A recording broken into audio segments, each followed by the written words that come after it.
Nuwun Sutresna Budaya ngaturaken pambagya wilujeng sugeng pepanggihan wonten ing atur giaran Pendopo lumantar program 4 RRI Ngayogyakarta.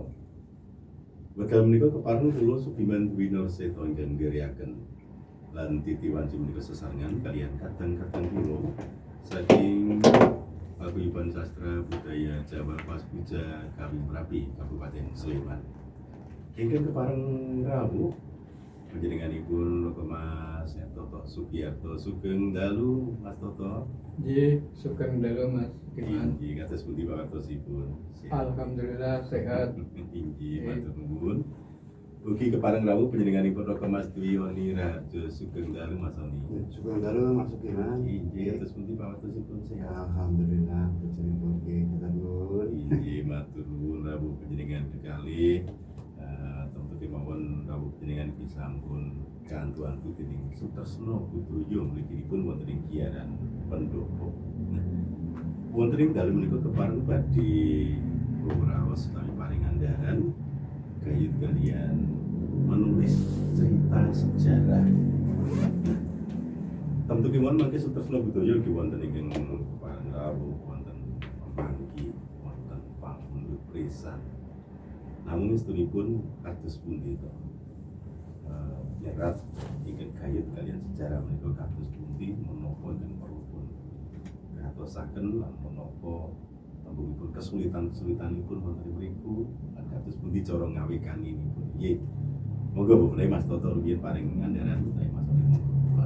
Ya, monggo Mas Toto rumiyin ingkang senior.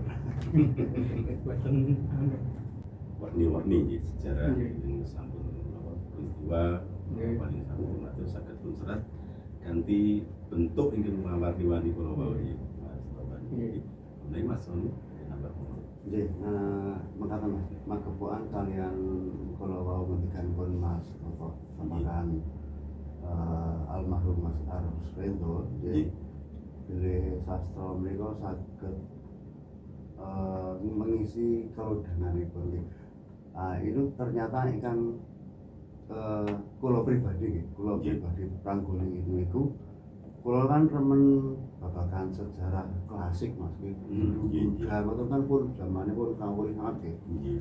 Nah, dengan adanya pemahaman sastra cara menulis seperti yang dipun ngendikaken Mas Arswendo menika panci dados wonten beberapa benang yang terputus itu saged sinambungan melih Mas.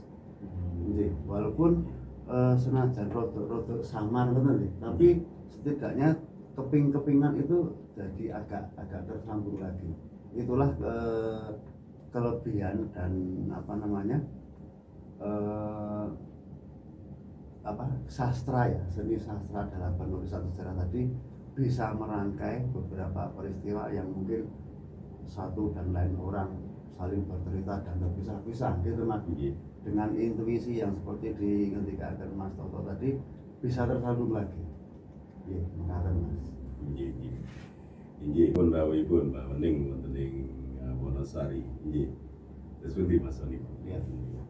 Matur nuwun Bapak Wening saking Wonosari nggih.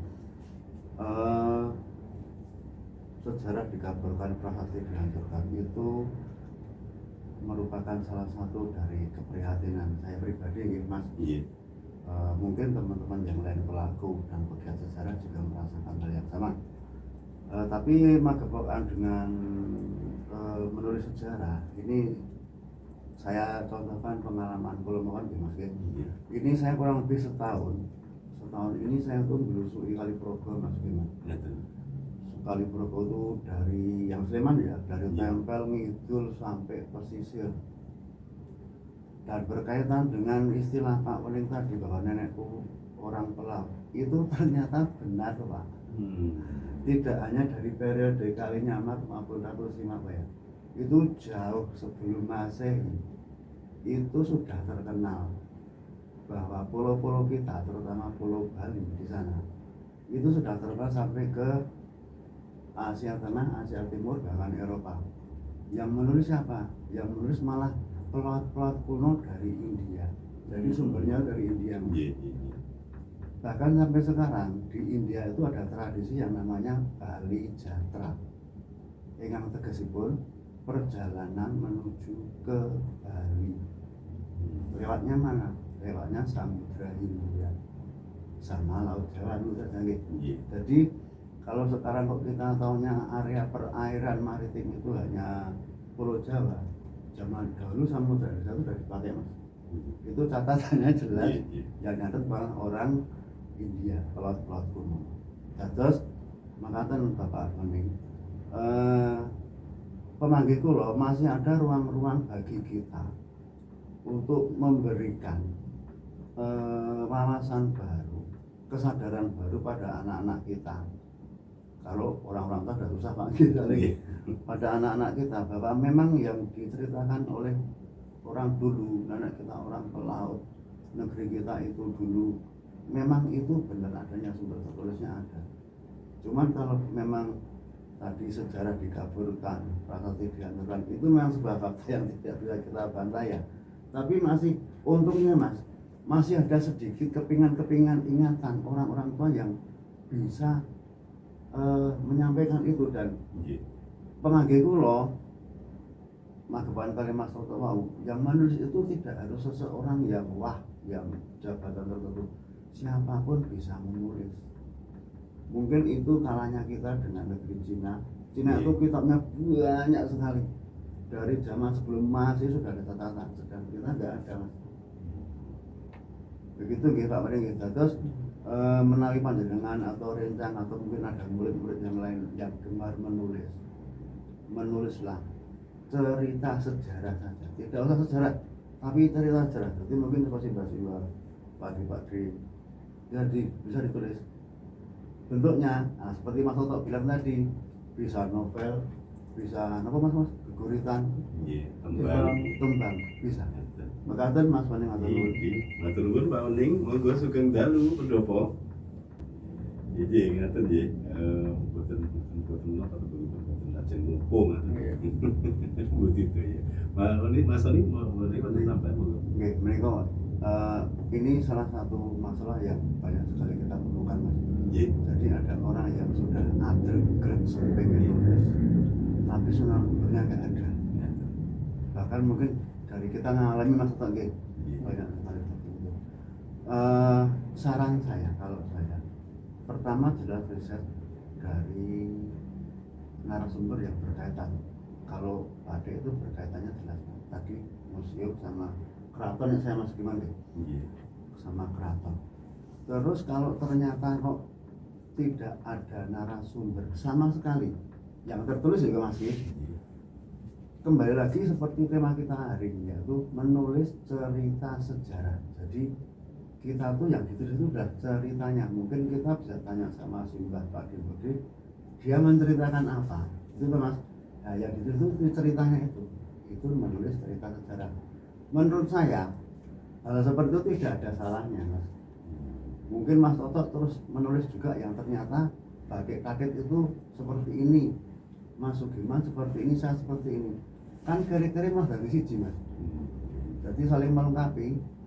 Menurut saya dari sejarah itu tidak ada yang salah, karena sumber koreksinya nggak ada, narasumbernya aja nggak ada. Dan terus menawi kulo, Ibu Yan Masih, ini kesempatan saya untuk nulis. Kesempatan saya untuk menuliskan tentang batik versi saya. Suatu saat kalau ada koreksi, itu sebagai pelengkap. Tapi kalau koreksi itu hanya sekedar omongan, pembicaraan, itu tidak sepadan. Karena Ibu Yohanes sudah menulis dan dia hanya sekedar mengajikan mas Ki. Jadi agar head to head sama-sama bobotnya. Kalau Bu Yohanes nulis, yang koreksi juga harus nulis. Kalau saya seperti itu, makanya saya nulis apapun berani mas. Kalau ada koreksi, mari koreksilah. Untuk motifnya apa? Untuk melengkapi.